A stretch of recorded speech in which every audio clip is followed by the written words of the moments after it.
Hello everyone, and welcome to the 195th episode of Analyzing Evil, featuring the Trinity killer from Dexter. With Dexter getting a new prequel series this year, there's been a fresh wave of buzz about a series that's as polarizing at points as it was undoubtedly fantastic at others, and so I thought it was time to revisit the Dexterverse to talk about a character that is often regarded as one of the greatest TV villains ever created, Arthur Mitchell, the Trinity killer. While there are some strange aspects of this character that border on the ridiculous, which is something we'll discuss a bit more later on, John Lithgow's performance in this role was so stellar that whatever faults you might find in how Trinity was written are barely relevant when you're watching this character's story, as seeing the tragic brutality of Trinity playing out on your screen is to experience a masterclass in villainy that few have rivaled. And in this video, we're going to discuss all the things we're given in this story about this horror show of a man that have made him into one of the most memorable villains out there, and one of the most fascinating. Now we'll start talking about Trinity in just a minute, but tell me, have you ever fantasized about entering into the realm of gods, myths, and legends?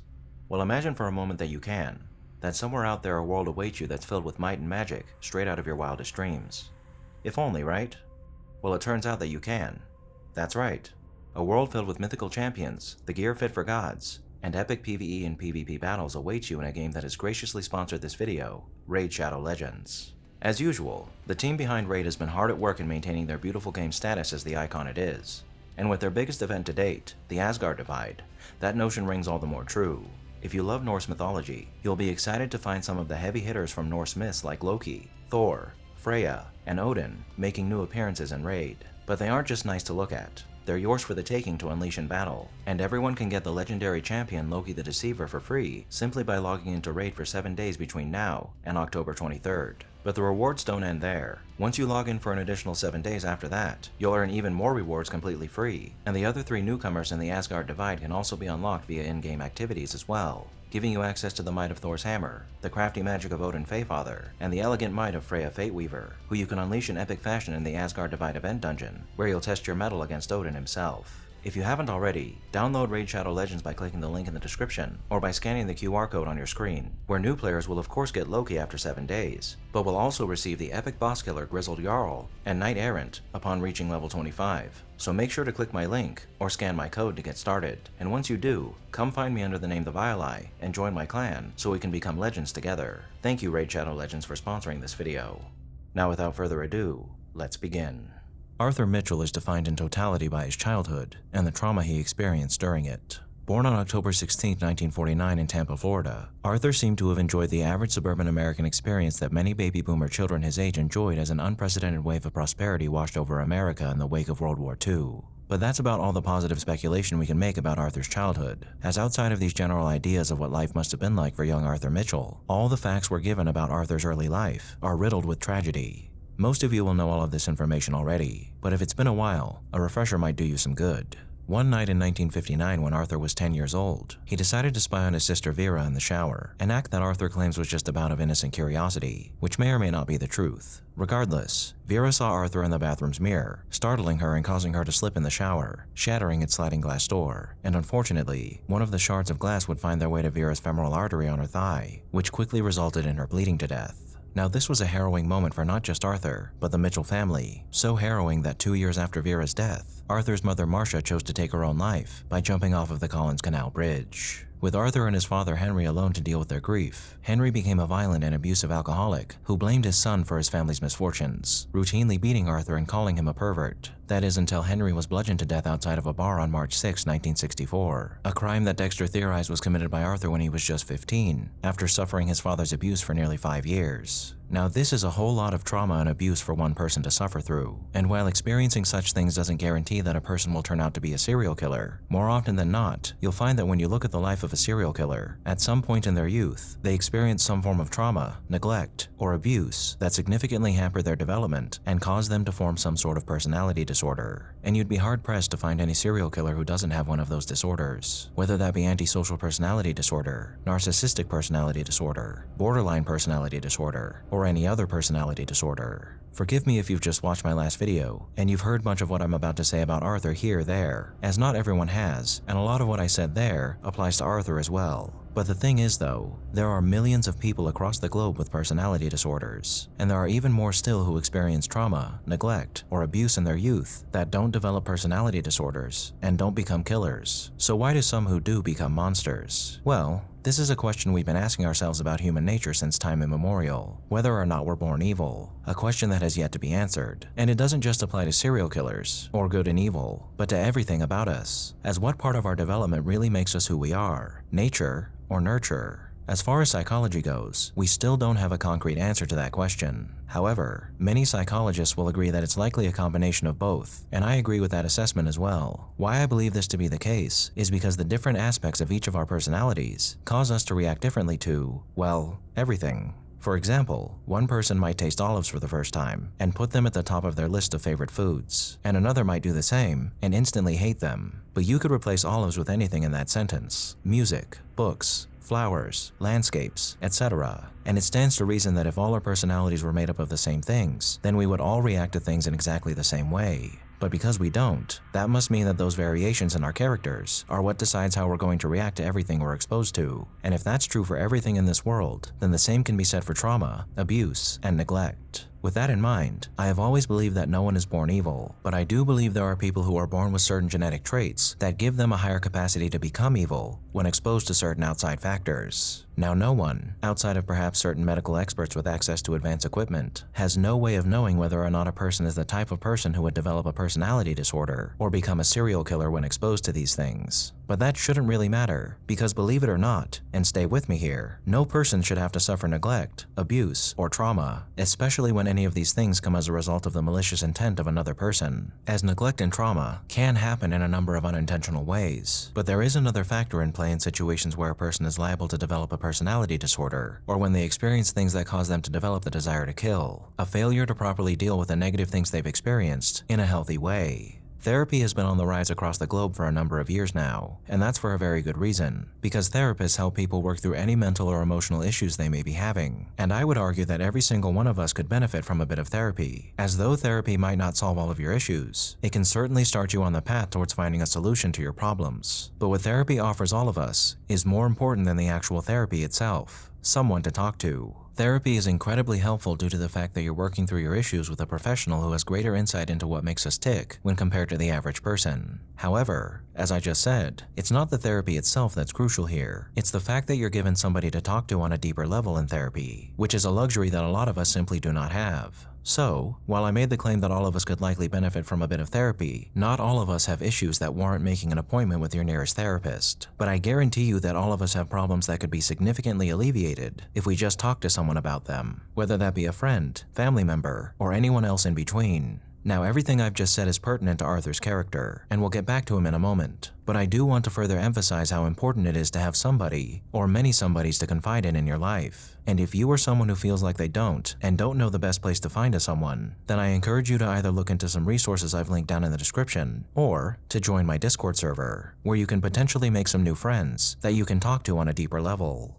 So anyway, it's a combination of genetic factors, negative influences, and the failure of those around you to provide you with the help you need in dealing with the issues that result from those negative influences that can transform people into serial killers. And when we look at the life of Arthur Mitchell, we find that all of these things apply to him. When Arthur caused and witnessed the accidental death of his sister, not only was he forced to watch someone he loved die right in front of his eyes when he was just 10 years old, but he also had to deal with the guilt of causing his sister's death, even though it was an accident. After this occurred, Arthur was due for some serious therapy, or, at the very least, a good long talk with his school counselor, a priest, his parents, or someone else close to the family about what happened. But there are a few different things that prevented him from getting the help he needed. During the 1950s and 60s, the overall attitude towards dealing with emotional and mental health was subpar, to say the least. For a long time, mental and emotional issues were either treated only superficially or they were ignored altogether, especially for men and boys, who are often told by many around them that the solution to any given emotional or mental problem could be solved by sucking it up and being a man. And you can forget about a child being sent to a therapist. And if they were, it's more likely that they'd be placed in an institution or subjected to crude medical treatments that were popular during this time period than they would be able to talk to someone so they could actually work out their issues. So with little access to outside resources to assist him in dealing with his trauma, his mother being despondent over the death of her daughter, her possible resentment of her son for causing it, and his father's definitive resentment of him. Arthur was trapped in a world that could offer him no help in dealing with the gruesome things he had experienced. A world where his parents, who were the people that he should have been able to confide in, only shunned him as the villain who caused them immense amounts of misery, instead of embracing him as a son who desperately needed their help in dealing with what he had just experienced. At this stage in his life, had Arthur gotten the help he needed, it's highly likely that he wouldn't have developed into a serial killer. But because he didn't, and he was poised to experience even more hardship, that quickly became an impossibility. After his mother's death, which is another tragic event that would have severely traumatized Arthur had to deal with increased abuse from his father. And because his father was an abusive alcoholic, Arthur was also neglected in many ways and forced to fend for himself while his father focused only on his own needs. Now, while all of this might seem like speculation based on the info we're given about Arthur's life, I actually think that there is no speculation involved here, and these things are just facts, because there is a point in Arthur's story where we're given something to confirm the idea that Arthur never had anyone to talk to about his issues. He's generally a pleasant person to be around, but he isn't overtly joyous or happy-go-lucky. The only time we do see Arthur expressing immense joy is after Dexter reveals to him that he killed someone. Why that is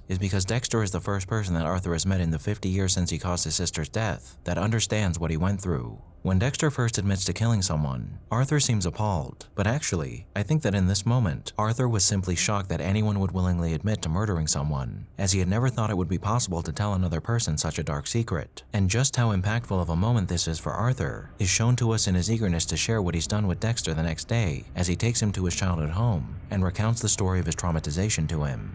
The elated mood Arthur is in here is plain to see in his movements and on his face, and this sudden change in Arthur is a testament to just how much of a relief it is to talk to someone about what you're going through. And I'd say that that's all the proof we need in regard to the notion that much of Arthur's crimes have come as a result of him bottling up and internalizing all the negative things he experienced in his youth as a result of his sister's death. But for even more evidence on how impactful this confession was for Arthur, we later see that this is such a relief to him that he even feels that he's ready to enter the next world unburdened by his grief and his guilt, symbolically demonstrating this for us as he dumps out his sister's ashes at a Four Walls build site before he attempts to end his life. With all that in mind, Arthur, as I'm sure many of you have already guessed, has antisocial personality disorder, and he is without a doubt a psychopath. And now that we've reached this point, let's talk about the kind of person that Arthur has developed into before we start talking about his crimes. Appearance-wise, Arthur is about as nondescript as it gets, with his appearance reflecting the persona he's developed over the years. He's a 60-year-old family man with a respectable job as a school teacher, a position as a deacon in his church, and a role as a leader and volunteer in the Four Walls One Heart charity organization. And the way he presents himself fits well with all these roles. But as many of you will know, that outward persona of the kind-hearted family man and champion of the weak and needy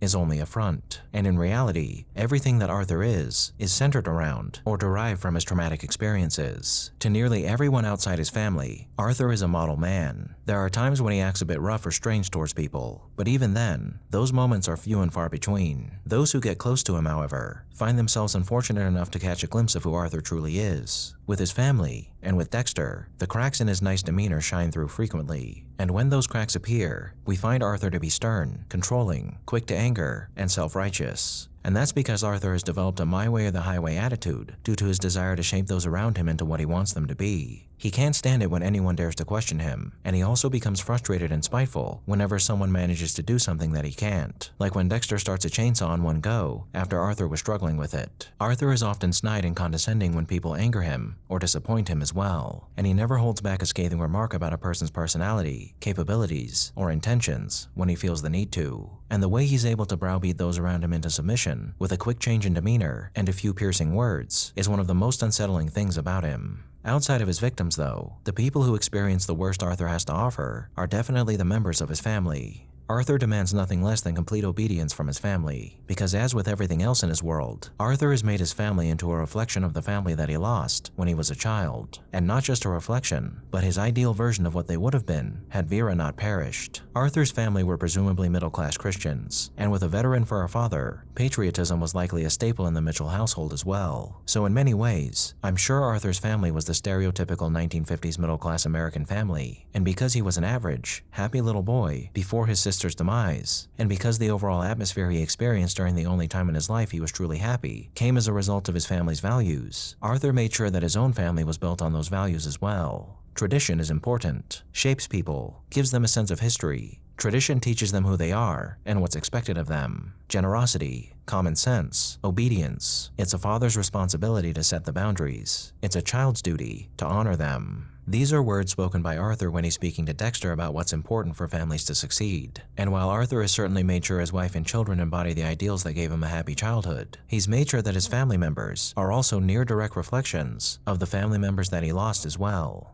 The only outlier in Arthur's life is his first daughter, Christina, who suffered a good amount of trauma by witnessing one of her father's murders and was also seemingly neglected by him for several years, likely both when she was under his care and when she became an adult. As at the time of this story, Arthur only sees Christina on her birthday or on holidays. Christina is a source of shame for Arthur, as for unknown reasons, Arthur and her mother didn't stay together, and therefore, Christina cannot serve as a component of the traditional family life that he was looking to create. So the treatment she received from Arthur seems to more so be neglect and trauma than it was the outright abuse that he subjects his other family members to. And while Christina seems to have gotten the better end of the deal as far as being a member of Arthur's family goes, she's still been severely impacted by what she's witnessed and how her father treated her, to the point that she was willing to risk her own health, safety, and freedom to keep her father's crimes from being discovered, as Christina had severe abandonment issues and only ever wanted to be loved by her father, which is why she chose to murder Agent Lundy and wound Deborah Morgan, something that ironically only furthered her father's distaste for her. As far as his other family members go, their lives with Arthur are basically a gilded hell on earth. Arthur has made his wife into a veritable slave, whose every aspect of her person is subservient to his will. Sally does exactly as Arthur says at all times, to the point that even her emotions are regulated by Arthur's commands, as unlike the mother he lost, he's made sure that this mother is constantly filling her role as the dutiful wife and mother who never has the chance to feel anything but the utmost devotion to her family. Arthur's son Jonah has been trained to be the ideal youth who gets good grades, involves himself in extracurricular activities like sports and volunteering, and father-son bonding activities aimed at molding him into the man his father wants him to be. Unlike his mother though, Jonah is prone to defiance, which is actually quite fitting for the dynamic Arthur is looking to imitate. As though Arthur wasn't exactly defiant in his childhood, he was a disappointment to his father, and he earned beatings from him because of it. And when Jonah is a disappointment, Arthur makes sure to beat him as well, which makes Arthur an echo of his own father, while partially making Jonah into what Arthur was when he was younger, as well as the innocent and noble youth that Arthur wishes he could have been. Rebecca has been made to be the paragon of innocence and virtue that Arthur's sister Vera was, and because Arthur so loved his sister and is consumed by his guilt over her murder, he treats Rebecca as his perfect child that needs to be protected at all costs, to the point that he often calls her Vera, and he's also installed locks on her windows and door after she attempted to run away once. And if that wasn't enough to show us how authoritative and controlling Arthur is, any hint of disobedience or ingratitude that his family members display are instantly met with rage or violence. Part of the magnanimity of this character is his ability to appear admirable, abhorrent, and sympathetic in the span of just a few seconds. We see Arthur acting as a pillar of his community in several different ways, and superficially, we also see him acting as a great father and husband. But we also see Arthur verbally abusing each member of his family, physically abusing his son, and of course, murdering several innocent people. And despite all of this, there are some moments when you actually feel bad for Arthur, as he's a man who's clearly experiencing an immense amount of pain. But the best example of the near instantaneous switch-ups Arthur displays between his benevolent and malicious personas is found during the Thanksgiving sequence. After Jonah decides to trash his father's car to spite him, the following day, Jonah attempts to use Dexter as a shield against his father's wrath during Thanksgiving dinner. While this seems to work initially, when Jonah and Arthur are watching the Thanksgiving Day football game, Arthur high-fives his son after a touchdown with a jubilant cheer and an award-winning smile. But in an instant, Arthur's demeanor changes into a mask of cold fury as he grips his son's hand as hard as he can before he breaks his pinky finger as retribution for the damage he inflicted to his car. Another example of the split-second shift in Arthur's personality happens during this sequence as well though, as the scene where Arthur, his family, and Dexter are eating at the dinner table. Arthur asks that everyone takes turns saying things they're thankful for, and when no one says they're thankful for him, he grows angry and starts lashing out at each one of his family members, showing us again how quickly the mask Arthur has crafted for himself can slip away. Other than being examples of phenomenal acting on John Lithgow's part, these moments show us the sad reality of what it's like to live with a person who's golden on the outside and rotten on the inside. And it also shows us how Arthur is in a constant state of turmoil as he wars with himself and those that he's trying to impose his will upon. A man caught between what he's trying to be and what he truly is on the inside.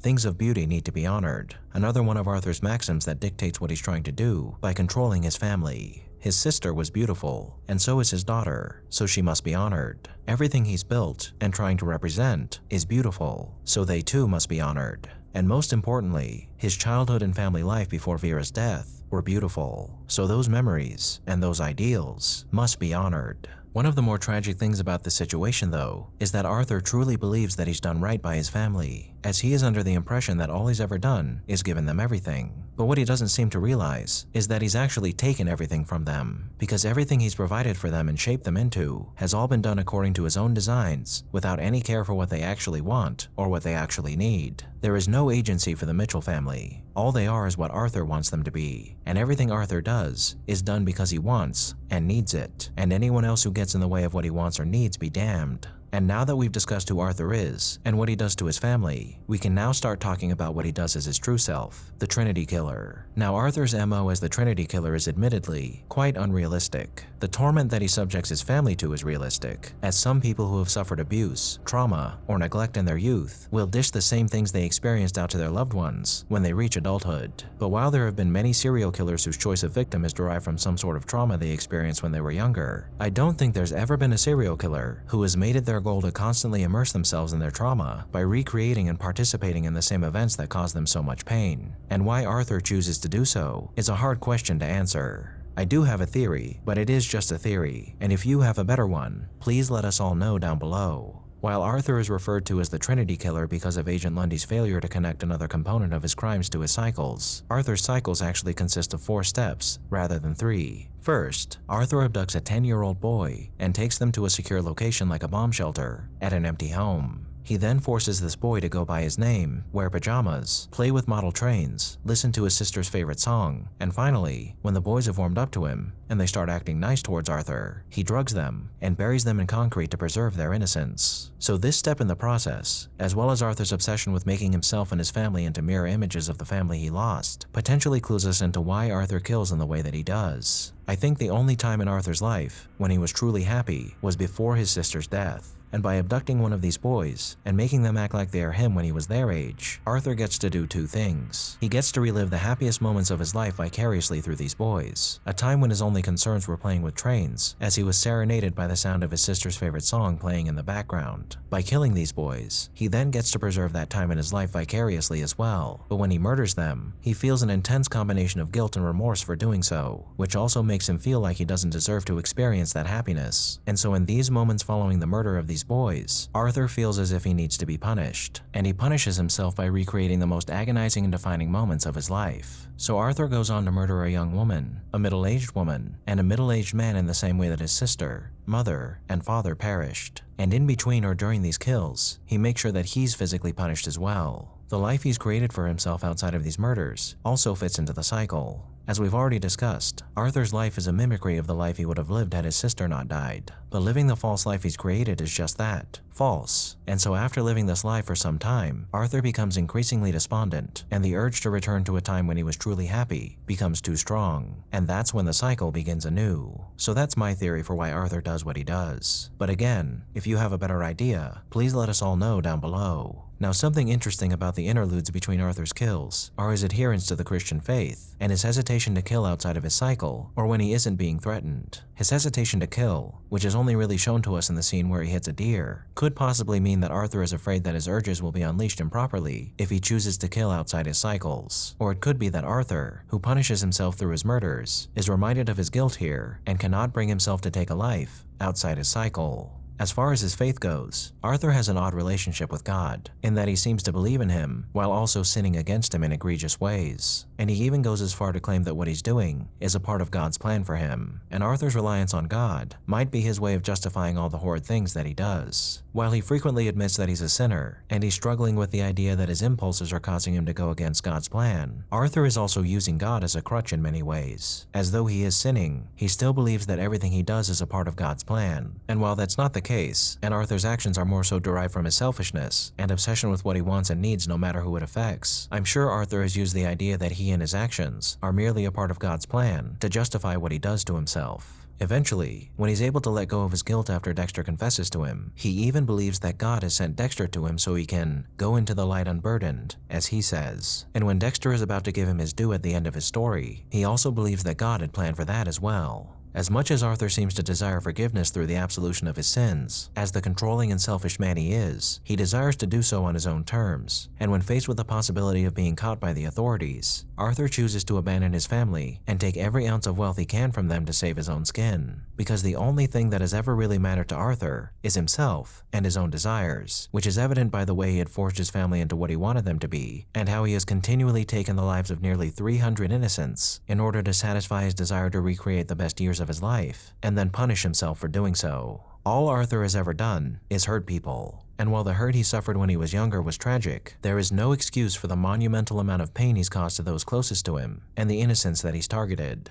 which, as I said a moment ago, was nearly 300 people, the exact number being 279, with 276 people being killed in his cycles between the years 1976 and 2009, and 3 people being killed outside his cycles for various reasons, including his father, a man named Kyle Butler, whom Arthur killed when pursuing Dexter when he still believed that to be his name, and Rita Morgan as part of his revenge against Dexter. Out of all the murders Arthur committed, his murder of his father is perhaps the only one that has a shred of justification behind it. But it still wasn't right, despite the abuse he suffered at his hands. That being said though, every other murder was wholly unjustified and wrong. 278 people taken before their time who didn't deserve what happened to them in the slightest, not to mention the thousands of loved ones they left behind who had to suffer immense grief and hardship due to the loss of their family member or friend. And there's even the people who were framed for Arthur's murders to consider, as we do know of one man, Eddie Noonan, who was convicted of murdering his wife when it was in fact Arthur who killed her. And though he's the only one we learn about in the show, there's no telling how many others suffered a similar fate.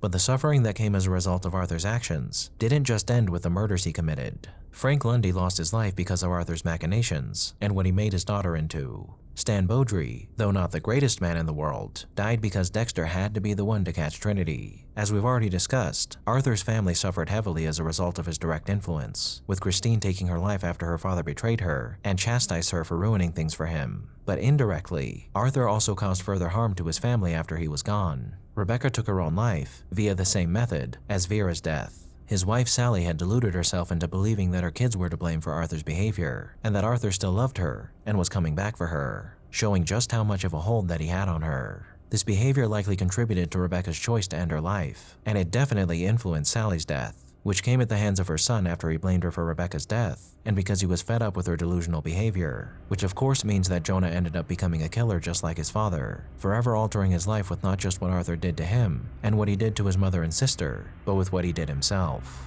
And last but not least, the lasting legacy of Arthur Mitchell can be found in the corruption of Harrison Morgan due to his witnessing of his mother's murder when he was an infant, and the loss of his mother in general. In the end though, Arthur did get what was coming to him, and though a lot of misery could have been avoided had Dexter handled the situation properly and turned Arthur in when he had the chance, the sad story of Arthur Mitchell did reach an appropriate conclusion when you consider all the misery that he had caused to thousands of people. And at this end, who was Arthur Mitchell? He was a man who suffered grievous trauma as a child, experiencing the loss of a loved one that he couldn't help but blame himself for. Off the back of that tragedy was born even more tragedy, as his mother took her own life and his father descended into alcoholism, severely abusing Arthur when he desperately needed love, someone to lean on, and understanding. From these harrowing moments was born a man who became the most prolific serial killer in the Dexter universe, and if he were real, he would also be the most prolific serial killer in ours, which is a testament to how intelligent and careful Arthur was. Everything that we've discussed, including his personality and his actions, is what has made Arthur into one of the most iconic villains in TV history, an average-looking terror that could be hiding behind the face of any unsuspecting person that you meet, and he is one of the best examples of a wolf in sheep's clothing that we're given in all of fiction.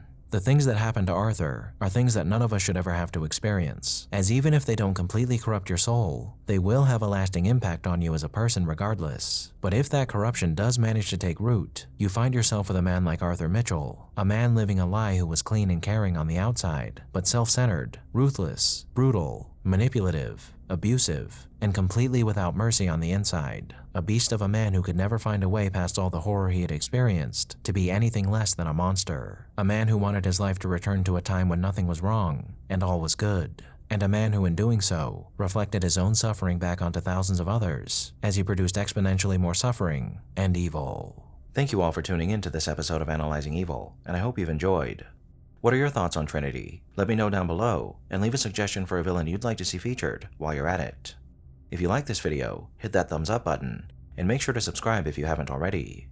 A big thank you to all of my subscribers, my patrons, my members, and anyone who's decided to honor me with a super thank. And a most vile thank you to those whose names you're seeing on screen now.